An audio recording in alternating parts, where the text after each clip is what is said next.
Hello, everyone. Welcome to Grid Live Pre-Race. With me today, full show, we got Matthew, Adam, and Kobe from the podium finish. We want to give a big thank you to our Patreon subscribers, calling the show Mark and Robin for keeping us on the air. You too can invest in the Grid Network through Patreon or a one-time contribution through Buy Me a Coffee. And before we go into more sports business, we do want to acknowledge that many in the United Kingdom and across the world are mourning the loss of Queen Elizabeth II. Today, it's a proclamation of King Charles III. Definitely thinking of everyone as this transition is going on. Something that 70-year reign for a lot of folks, a brand new experience.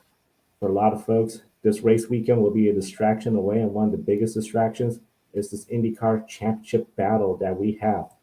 Five drivers, three past champions, two going for their first championship, and one race to decide it all. The Firestone Grand Prix in Monterey will end the 2022 IndyCar Series Championship sponsored by NTT. Yesterday, Will Power in practice, he was the seventh fastest.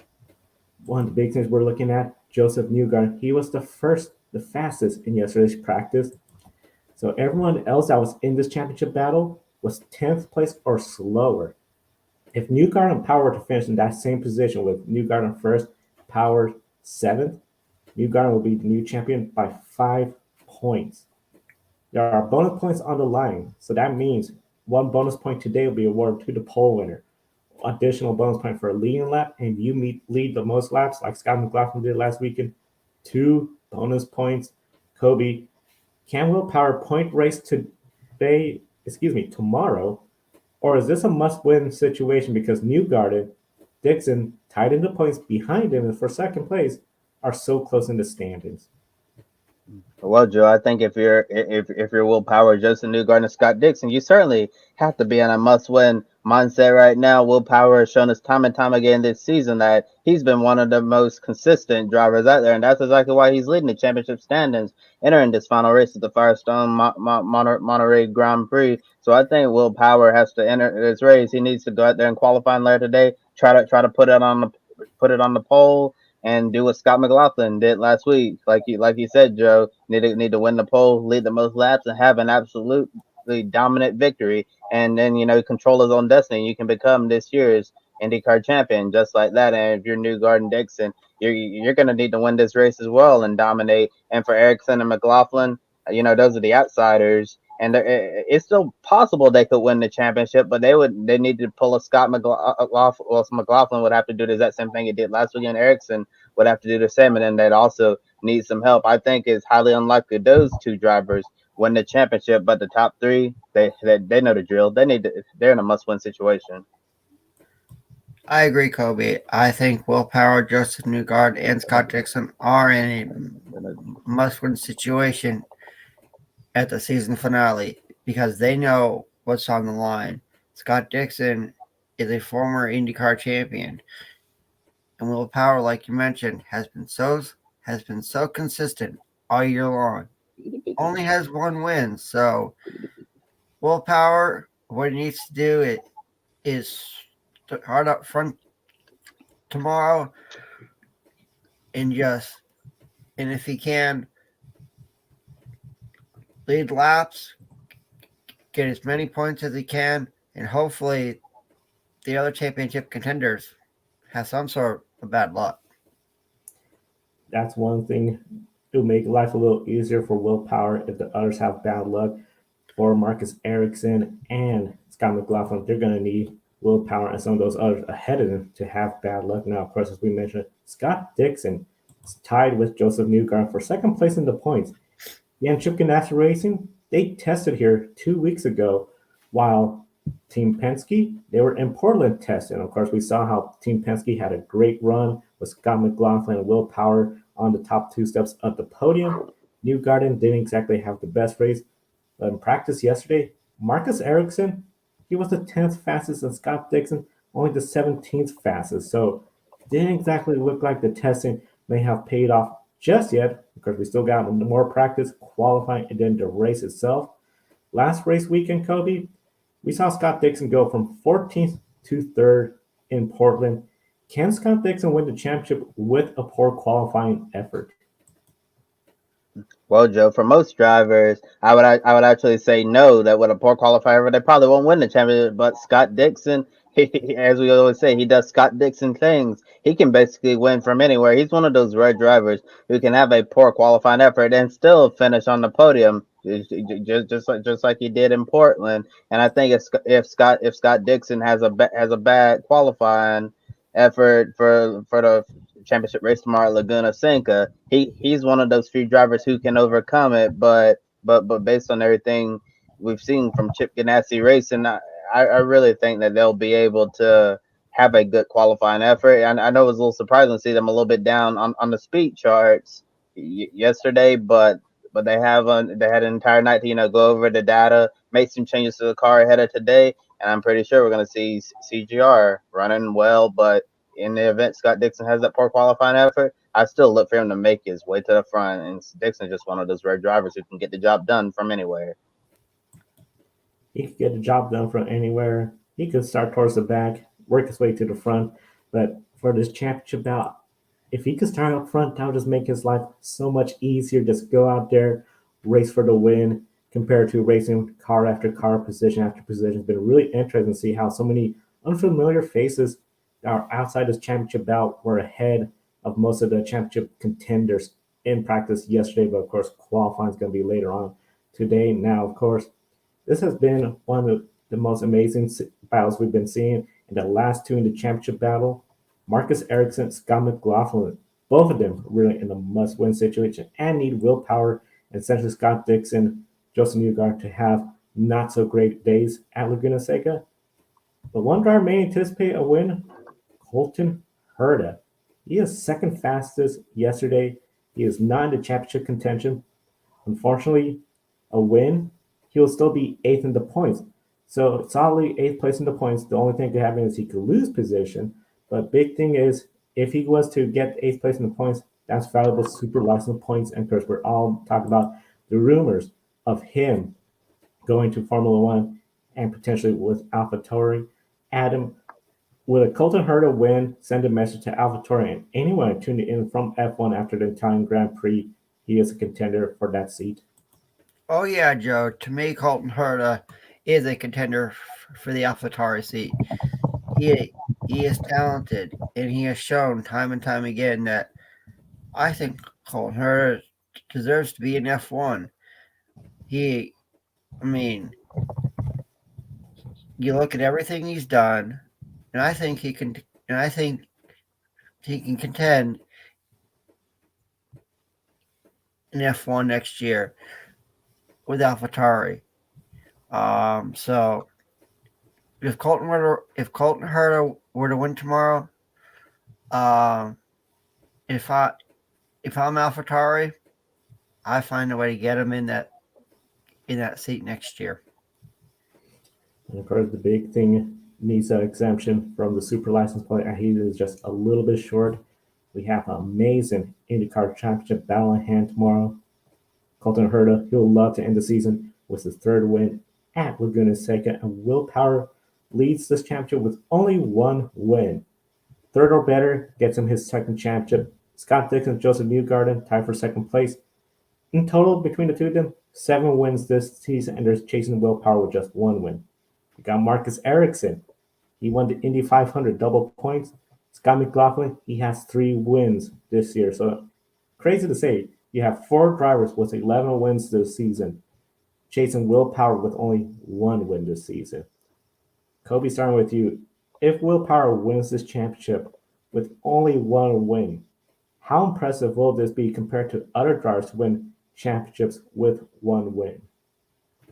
Well, Joe, a championship is a championship, whether you have 1 win, 2 wins, 3 wins, or 4 wins. But it just got to show that the willpower, strong season, and consistency will be rewarded. In the end, they say, yeah, well, willpower didn't completely, dominate and win the most races in 2022. He still showed a remarkable model of consistency that should still be celebrated. And it's not like the NASCAR playoff system where willpower can have this incredible season of consistency, and then you come down to the final race, and then it would be like Power, Newgarden, Dixon, and Ericsson in the championship four, and then Power has a mechanical problem and puts him out of the race, and then he loses the championship that way. And then you can see Ericsson, who hasn't been as strong as the other three in this latter half of the season after the Indy 500, come through and take home the championship in a playoff style format. So I certainly think that it would be really impressive if Will Power is able to win this championship with one win. But for good measure, he probably hopes he can go out and win at Laguna Seca so he can say he has 2 wins in 2022. Yeah, Kobe, I agree with you. If Will Power were to win the championship tomorrow with only one win, I think he can say he beat drivers who have. He can say he beat drivers with multiple wins. Um, that's incredible what Will Power has done. Only one win this year, but he's been very, very consistent all season long. So if Will Power were to win the championship tomorrow with only one win, that would be really, really impressive for that Team Penske driver. Very impressive. Very impressive way to cap off a season of consistency and some notes of other racers that have won a championship with one win. 2020, Juan Mir in MotoGP, he did it that way. 2003, Matt Kenseth in NASCAR Cup Series. Last time we had the Cup Series, used a regular season throughout the year format, no playoffs. And then 1997, Tony Stewart, the Indy Racing League champion, with only one win. So it's totally possible. But since the IndyCar series, since 1998, every driver has at least had 2 wins or more when they claim a championship in one series, where consistently we've seen the driver with the most wins get the championship and have it wrapped up early. Formula One, the Italian Grand Prix at Monza, the Temple of Speed. Today speeds over 210 miles per hour, and top of qualifying was Charles Leclerc. Charles Leclerc, of course, getting the pole for Ferrari in front of the home crowd. That had to have everyone in a happy mood. Verstappen, Sainz, Perez, Hamilton, and Russell were the top 6. However, there are a ton of penalties for this upcoming race weekend. So you're going to see George Russell starting second, Norris, Verstappen fourth, Ricciardo, Gasly, Alonso, and then De Vries in the Williams, rounding out the top 8 there. Kobe, do you feel confident that Ferrari could assure Charles Leclerc a win from the pole? The simple answer, Joe, is no, no, no. I mean, for Ferrari, they've been going through a lot of issues, as we know, especially on the strategy standpoint for a long time. Yes, it's really great for Charles Leclerc and Ferrari to get the pole, in front of the Tifosi there. It's a really important weekend. This is Ferrari's Indianapolis 500. This is their Daytona 500. This is their Bathurst 1000 coming here to Monza.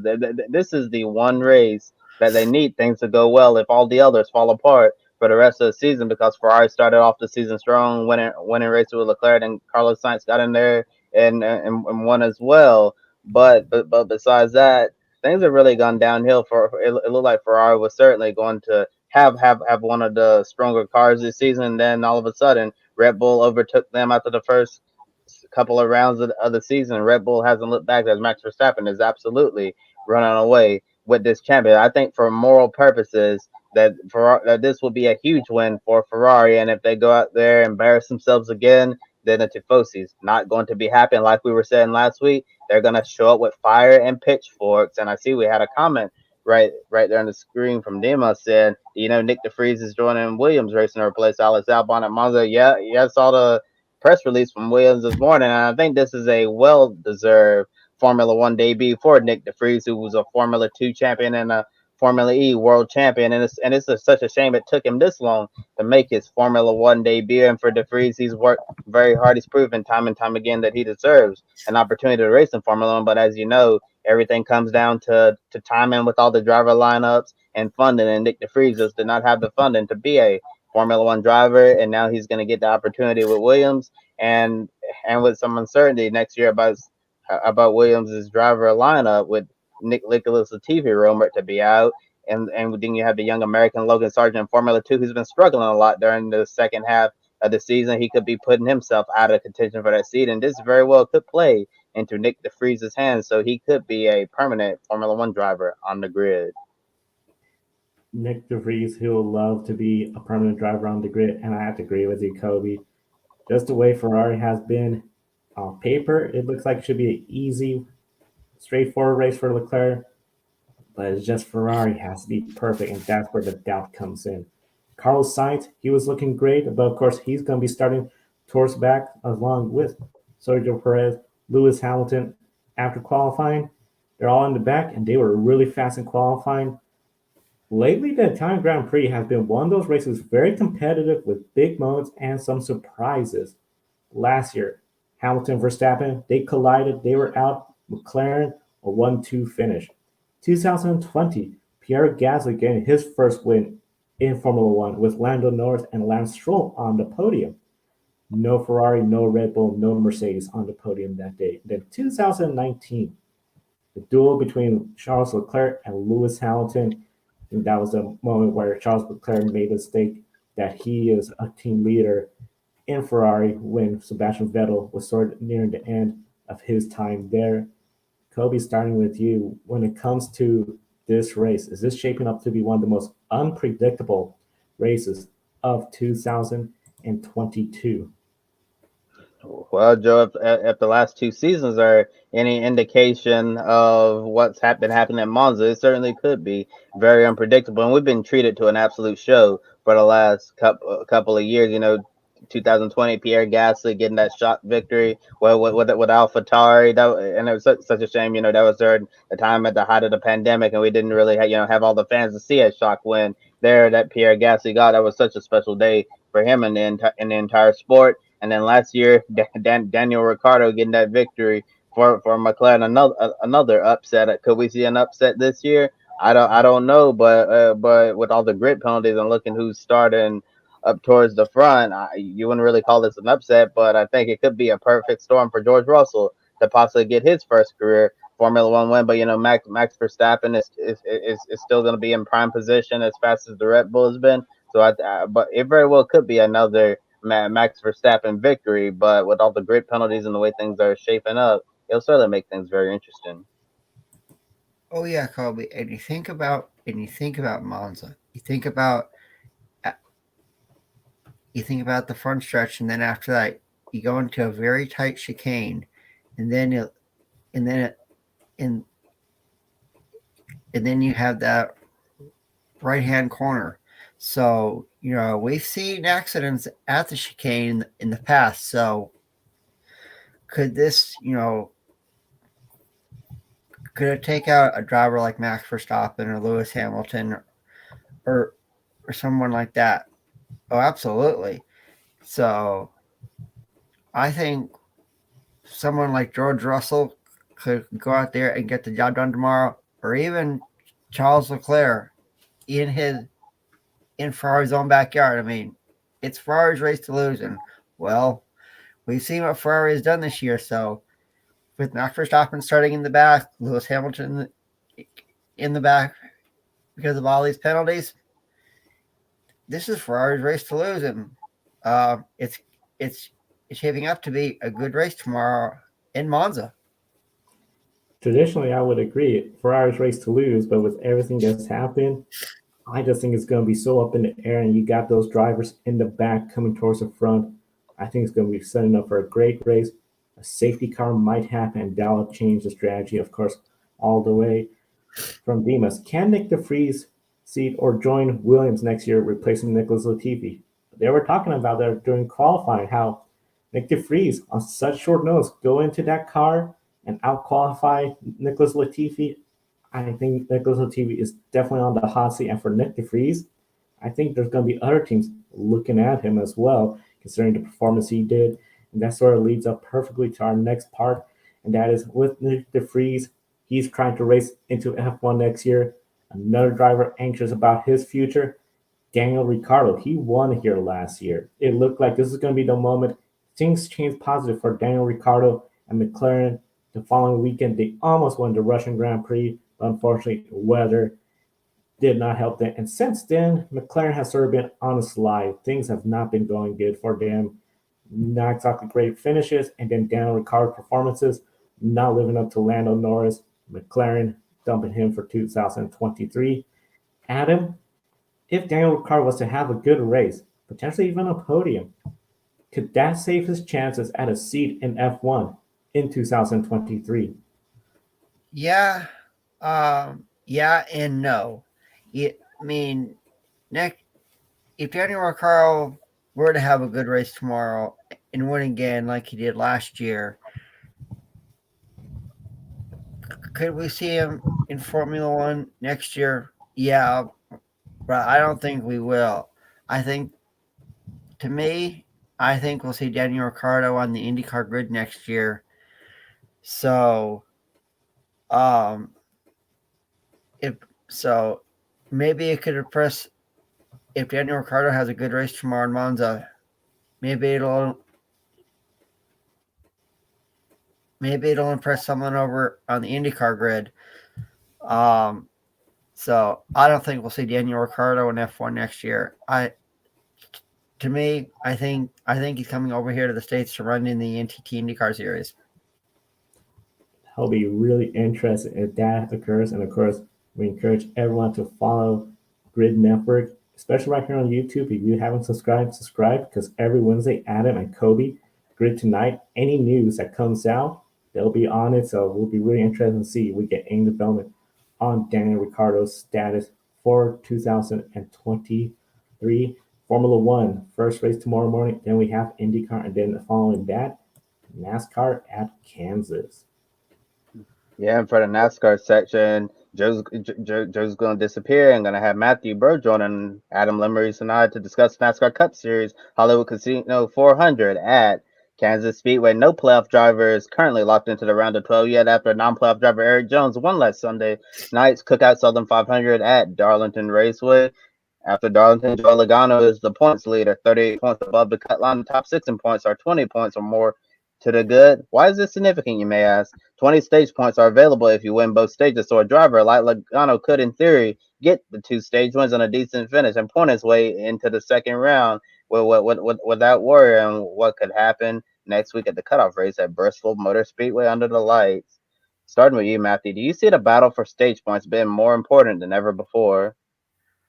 I think, yeah, absolutely. I mean, they're looking at how Logano made it to number one with these stage points and stuff like that. The other 15 drivers, they got to be saying, well, if we can't win, that's how we're going to get it. I mean, I think it's all going to be about strategy at the end of the day. Like, all of us were on our feet or on our toes waiting to watch Carson Hocevar finally win a race, and then ran out of gas, started sputtering, and then finished second.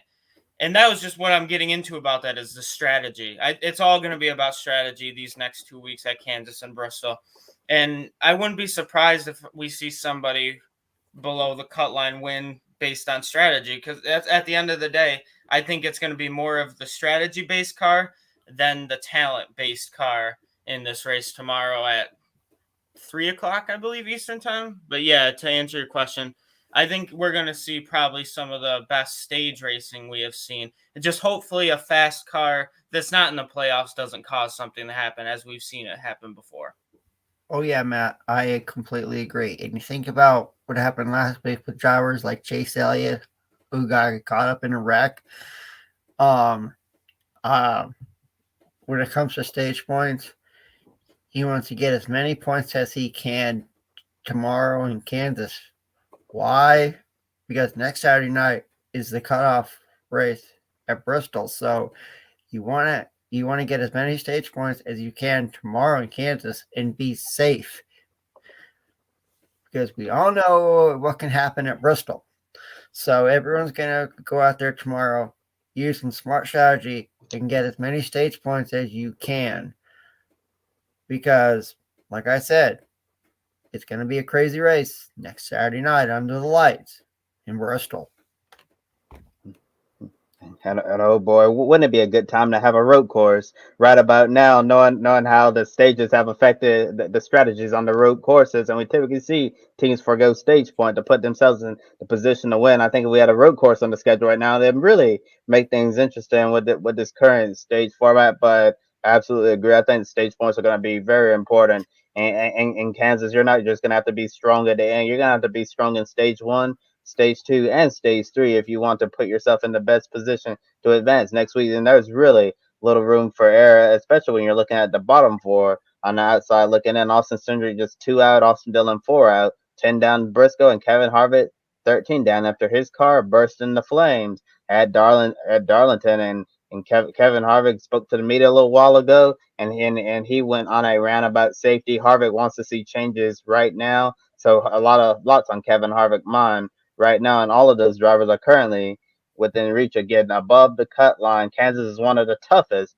mile-and-a-half tracks on the schedule, and whenever we come to Kansas, it's really crazy because when you crash here at Kansas, you crash really hard. So drivers are going to be up on the edge, and for some reason, this fall race always seems to be the most chaotic one of the two on the NASCAR Cup Series schedule. I don't know why that is. So, Adam, starting with you this time, which driver in this group has the best chance of leaving Kansas above the cut line? I'm going to go out and say Kevin Harvick has a good chance to be above the cut line when the checkered flag falls tomorrow in Kansas. He's a really talented driver. He knows how to get the job done. He's been in NASCAR for a long time, so he understands that you want to advance to the round of 12. You're going to have to race as hard as you can, get the strategy right, and get as many stage points as you can.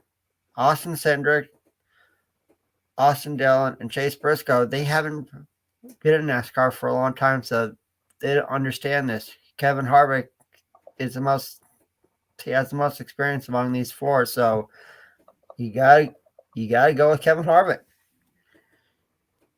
Yeah, I can agree with that too. I was thinking Kevin Harvick, but then after me being so sure he was going to win last week and then his car went kaboom, I'm going to shy away from that, Adam, and I'm actually going to say Cindric. And the reason why I'm going to say Cindric is because when you look at all these drivers from last race here, the ones that Toyota's completely dominated, all of them in the top 10. And by the way, none of these drivers are Toyota.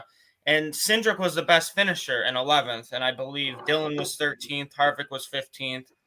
I can't think of off the top of my head where Briscoe was, but I think it's going to be a day about strategy, and I really think the person who will finish on the out, like that's bottom four, right, that we're talking about, the one who is going to finish above the cut line after tomorrow's race is going to be the one with the most stage points, not the one who has the best finish.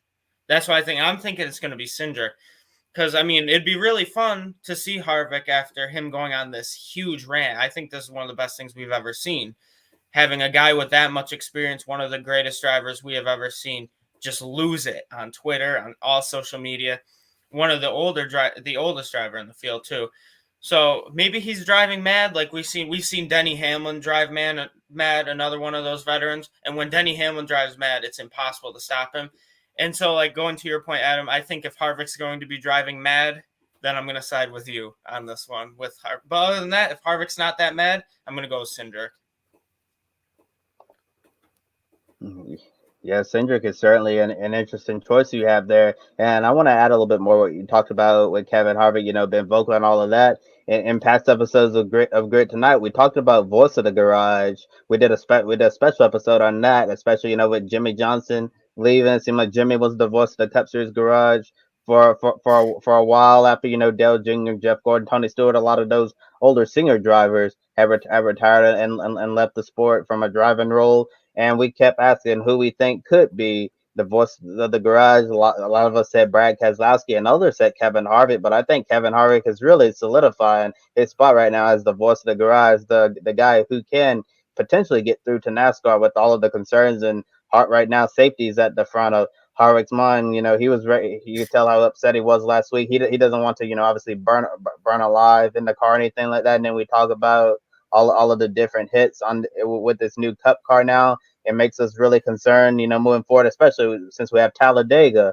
left on the schedule and wondering what could possibly happen at that track. So I certainly think Kevin Harvick is one of the leaders in the Cup Series garage, and I think Cindric was a good choice. You had Matthew, but I'm going to go with Adam. I think that this is obviously a Kevin Harvick type of racetrack and a Kevin Harvick type of race. I see Stewart Haas Racing giving him a good Ford Mustang and putting himself in the best position to head into Bristol with a realistic shot of advancing. I don't know if Harvick's going to be able to ultimately win the race, but I certainly think that the Stewart Haas Racing will give him exactly what he needs. And a comment there from Sean Duffy saying that good vibes. Yeah, we always have great vibes here on all throughout our Grid Network programming. And moving on, Daniel Suarez is the first driver above the cut line at a 2-point advantage. The next driver up, Kyle Busch, 8 points above. Kyle Busch has been in the news a lot lately, and this week we learned that he may leave Joe Gibbs Racing for Richard Childress Racing or 2311 Racing. It seems like Colleague Racing might not be in the mix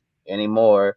A move to RCR could mean Toyota may buy out the final year of Tyler Reddick's contract to bring him to 2311 a year early, or RCR could just add a third team as a industry source has told me personally. Matthew, do you see Busch and Reddick potentially swapping manufacturers next season? Honestly, Kobe, I think this is in my life, going through college, everything. This is probably the toughest question I've ever been asked, because this is an answer that only one person in the entire world knows, and that's Kyle Busch. Because when you look at it, like they just came out with news today during Denny Hamlin's media availability. I was looking on Twitter for Bob Pockris. Denny Hamlin said the 45 car is Kurt Busch's car this year and next year if he is returning.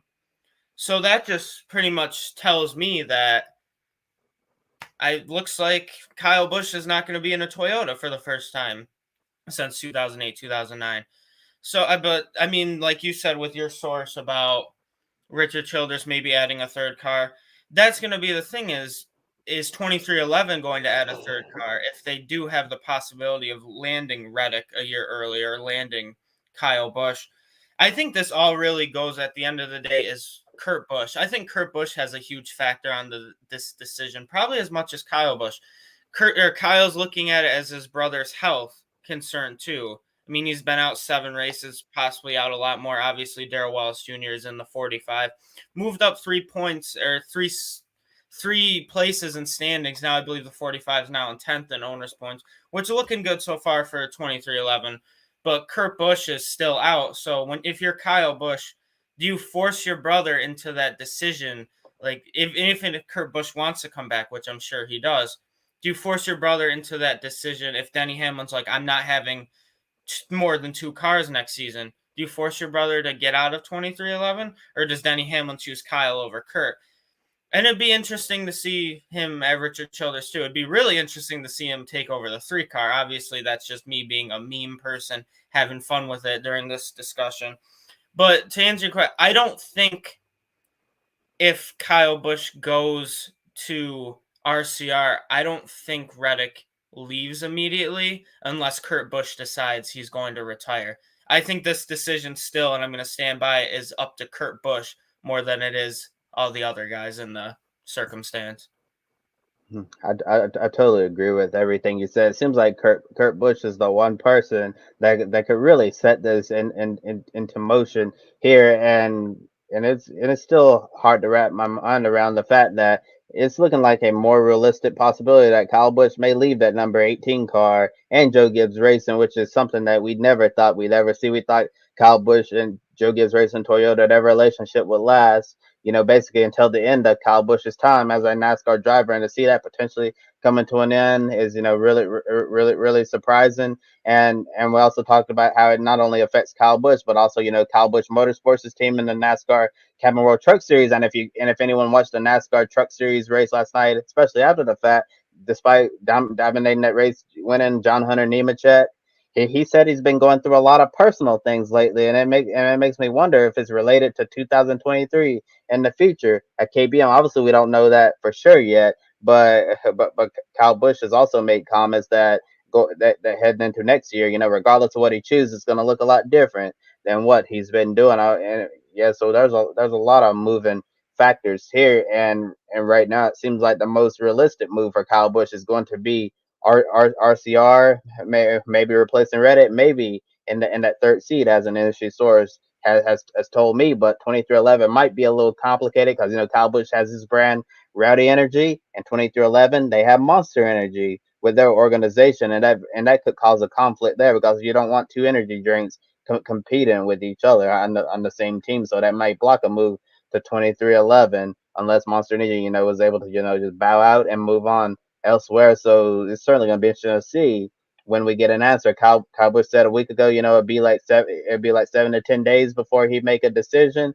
And we're getting within that window now. So I wonder if we could see an announcement soon within the next week or so. But whenever it happens, we'll be sure to report it here first on Grid Network. And now moving on to the Repco Supercars Championship, gonna bring Adam Limerick's back. They paid a visit to Pukekohe Park for the final time, the last race weekend before the Bathurst 1000 in October. After turning 40 years old recently, Dick Johnson Racing driver Will Davison got the lead at the start from Cam Waters and then looked back, although a late full course caution threatened to unravel a dominant victory.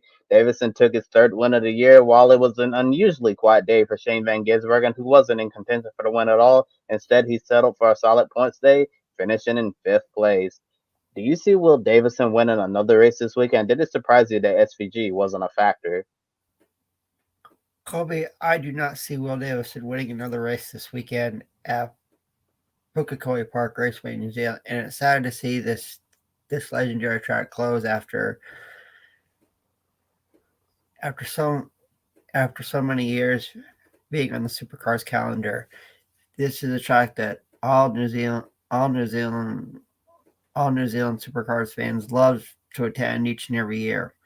And I was surprised that Shane Van Gisbergen wasn't a factor. He started in seventh position. That's not like him. But Will Davison and his teammate Anton De Pasquale have been really fast down there. And there's another Kiwi who's been fast on the grid, and that's Andre Heimgartner. So I was really surprised to see Shane Van Gisbergen wasn't a factor. But there's still 2 more races to go, and I won't count on SVG to win in front of his home country fans for one last time. Yeah, Adam, I agree. I don't see Will Davison win another race this weekend, but he could certainly, have another solid qualifying effort. I think Shane, just had an off day, and it's crazy, a top 5 is an off day for Shane Van Gisbergen. While most drivers would kill the finish inside the top 5, but SVG's doing the right thing by points racing and not pushing too hard, making those mistakes. Because I'm sure we're all still in agreement here that SVG currently has, one hand on the championship, and it would take an epic collapse for him not to win this championship. And overall, I definitely see SVG winning this weekend at least one of the final 2 races at Pukekohe Park. Shane Van Gisbergen, always a threat. Of course, he's leading the grid ranking, which is already on the 23rd week. Won the series is World Rally Championship in that, and after a disappointing home rally in Belgium, Thierry Neuville leads a Hyundai 1-2. Autotonic is second, and Daniel Sordo is third with Evans fourth. Robin Parra, the points leader, he's 15th after he suffered trouble this morning, but it wasn't as bad as Sebastian Loeb. He had the lead this morning, but retired with alternator belt issues. He's done for. Then Gus Greensmith, the other Ford driver, retired. So Craig Breen, the only Ford left running. Only 3 stages tomorrow in the Rally Acropolis at Greece.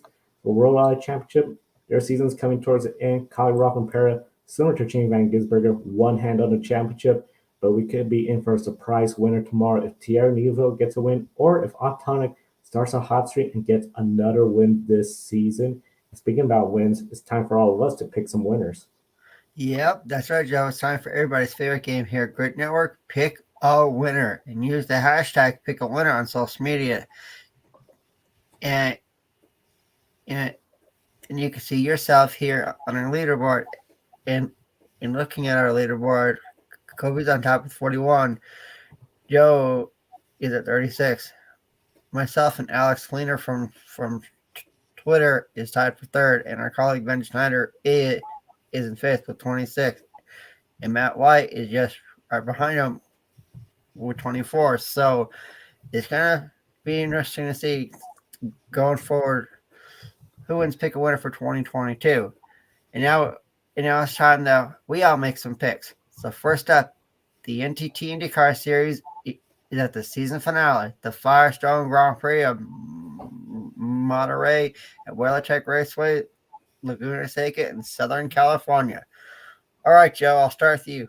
Who wins the race tomorrow, and who takes home the 2022 NTT INDYCAR Series Championship? I'm going to go race winner Colton Herta, and then championship Will Power. Okay, you want to go next, Matthew? Yeah, so I was gonna say Colton Herta, but then because it's my first time ever picking with IndyCar, and it's fun because I'm not the best knowledgeable. But I am going to go with Scott McLaughlin is going to win this race, but Will Power is going to win the championship. I don't think Scott gets enough points from it. I think Will still has a dominant day. So yeah, I was thinking Colton, but I'm going to go with Scott McLaughlin. So I might not get any points, but hey, this is still really fun. And for me, I'm gonna say race Colton Herta. I think Colton Herta could potentially get his final IndyCar victory during his first stint in the series, as everybody's hoping that the FIA is gonna allow him to get those super license points to go to Formula One in 2023. I think Colton Herta is gonna get the job done at a track that he's really really good at. But as far as the championship, I think Will Power is gonna take that home. Well, I'm going to say that Colton Herta wins tomorrow. And if you watch Joshua Birch's watch along last weekend, we actually predicted who we all think is going to win the NTT IndyCar Series Championship. So I said it on the watch along, and I'll say it here. I think Will Power takes on the NTT IndyCar Series Championship for 2022 with only one win. Next, Formula One is at the Temple of Speed at the historic Italian Grand Prix in Monza. So starting with you, Matthew, can Ferrari win on home soil tomorrow morning? Probably, but I'm not going to say they are. I mean, every time we have the discussion, it's obviously going to be Max Verstappen. But I will not say Max Verstappen solely because I know he will win. I'm going to go where I went last weekend with Mercedes. I think George Russell finally gets it done. I mean, now he's in that prime position. He's in starting second now with grid penalties. I mean, obviously other things are going to go into this factor with George Russell, where he's from and all that, with the power of what he can do to win. I think he finally gets it done. We haven't seen a George Russell win in, 5 years? So let's hope we see it this time. This race has been unpredictable lately. Surprise winners, first time winners. George Russell, if he was to get his first win, that'd be great. Ferrari, I just don't have the confidence to pick them. But you got Max Verstappen in fourth place. I think he's going to be in second place by the end of the first lap, and I think it's going to be Red Bull getting the win. I see Max Verstappen getting the win at the Italian Grand Prix. Yeah, and I'm gonna go with Max Verstappen getting the job done at the Italian Grand Prix. I know Ferrari would really love to get a win at home here, but based on all their recent struggles, I just don't see that happening. Even if Leclerc's in the prime position to win, then you have to look on the other foot. That strategy is going to be the reason why they end up losing this race. So I'm gonna go with the safe pick with Max Verstappen winning the Italian Grand Prix at Monza. And speaking of everything happening at Monza, Felipe Drukovich just wrapped up the 2022 Formula 2 championship. So the Brazilian driver is champion of F2 this year. That's really cool to see. And for me, I may be the only one here, but I'm trying to catch you, Kobe and Joe. So I think Ferrari does get it done on home soil, and I'm going to pick Charles Leclerc in the Ferraris to win tomorrow at the Temple of Speed in Monza. Somehow, I don't know. My gut is telling me to go with Max Verstappen, but not this time. I think Charles Leclerc finds a way to win on home soil. And next, the NASCAR Cup Series is in the Sunflower State of Kansas tomorrow for the Hollywood Casino 400. It's the second race in the playoff on this 1.5 mile track. So Matthew, who wins the Hollywood Casino 400 tomorrow in the Sunflower State of Kansas? I think that is honestly the second hardest question I've been asked today, because I feel like it's got to be a Toyota when you think about it. I mean, last race here, all top 10s, the 45 of Wallace, the 45 won last year. But I'm just going to have fun with it, and I think William Byron gets it done. I'm just going to pull that name randomly. I think if it's not a Toyota, too bad I can't get points for saying an entire manufacturer. But if it's not a Toyota, it's going to be William Byron is going to get it done. But I would not be surprised if Toyota gets all top 10s again. I'm going the Toyota route too, and I'm going with Christopher Bell. He's going to be a bit of a shakeup for the playoffs. He's going to get a win, secure himself in the next round of the playoffs. Christopher Bell in the number 20. And I'm going to go with a Ford driver. He had a strong car last week until he ended up retiring from the race. We already talked about him. I said this is his type of race. I feel like he's can rise to the occasion. He's all fired up right now. Been fired up for the last week. I think he's going to use that to his advantage and get the job done in Kansas. I think Kevin Harvick's going to win in Kansas and lock himself into the round of 12. Well, let's see. We've all had a different manufacturer, so I guess where do I go? I think I'm gonna go with, like I said, I'm trying to catch you, but I think Kevin Harvick finds a way to get it done too. He's got that fire in. He's got that fire in his veins after last weekend in Darlington, and I think he uses it to take the checkered flag tomorrow in Kansas. And last, the Repco Supercars Championship is at the legendary Pukekohe Park Raceway in New Zealand this weekend. Last time that the Supercars will be there. So Matthew, I know you're new to Supercars, but give us your picks for race 2 and race 3 in New Zealand. I'm going to be that generic fan here who hasn't really watched the sport by any stretch of the imagination. And I'm going to say Shane Van Gisbergen solely because I have never looked at something and like, wow, the dominance factor. He's destroying the grid rank. He's destroying all of this competition. I think Shane gets it done both times. I've been following it for a long time, and it seems Shane Van Gisbergen, when he doesn't win, it's just because something goes a little bit out of his control. And I think he's going to respond back. Shane Van Gisbergen taking race 2 and race 3.